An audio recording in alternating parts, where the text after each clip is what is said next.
Welcome to Three Friends and All the Things Weekend Edition, where we are going to recap the week's events. So, Jay, why don't you start us off? Big news out of California this week. The Menendez brothers were denied bail. Again, the Menendez brothers are still in prison, unlike half the politicians in New Jersey who are still in office. And look, if you're surprised they didn't get bail, you shouldn't be. These are the same guys who said, sure, let's murder our parents and then go on a $700,000 shopping spree in Beverly Center. Not exactly the masterminds of staying under the radar.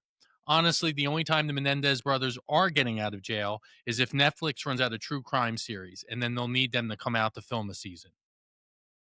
So there's that. Kris? Also, big news coming out of Minnesota. A 23-year-old named Robin Westman turned her old school's back-to-school mass into her one-woman Rambo audition. She brought a rifle, a shotgun, and a pistol, which in Minnesota is just called a starter pack. 2 kids were killed and 18 others were injured, all while scribbling her hate-filled manifesto in Cyrillic. Nothing says I'm unhinged like a mass shooting in a foreign language elective. I guess she thought shooting for notoriety was a personality trait. The only reason more people were not killed was because the church had the doors locked. So at least somebody remembered the Bible verse, thou shalt not pass. And while her YouTube channel got banned immediately, you can still find videos of people eating Tide Pods because apparently the internet is fine with attempted suicide, just not mass murder. And now Minnesota locals are swapping prayers for gun control debates because in America, after every shooting, we do 2 things: send thoughts and prayers, and then argue about whether bullet holes are our constitutional rights. Okay. This Labor Day weekend, oh my God, try not to laugh. This Labor Day weekend, Americans did what they always do: celebrate the working class by blowing off their fingers with fireworks they bought from a gas station in Camden, New Jersey.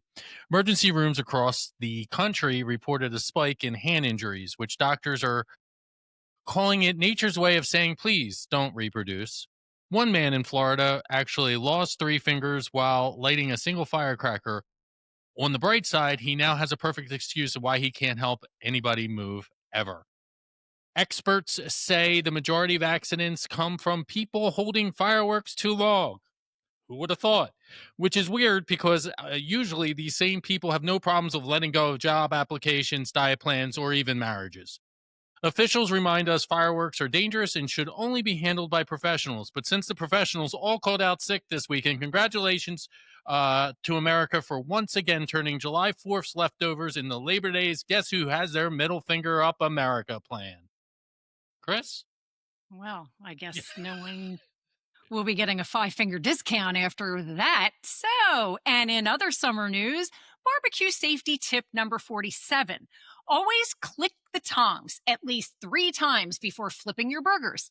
Not because it's safer. No, you're still one loose propane hose away from becoming a YouTube fail compilation, but because it tells everyone you are the undisputed grill alpha. 2 clicks means you're an amateur. Welcome to Amateur Hour. More than 5 clicks, congratulations, you've just summoned a demon who only eats kids' meals and drinks White Claws. So remember, it's not about the burgers, it's about showing your neighbors you're one Bud Light away from burning down the cul-de-sac. And thank you all for joining us for our first and probably last ever All the Things Weekend Update. We expect complaints, we expect cheers and laughs and maybe even some tears. So we thank you for joining us for All the Things Weekend Update. Be sure to catch us again if we're not in social media jail. Take care. Have a safe weekend, everybody. And remember who you are.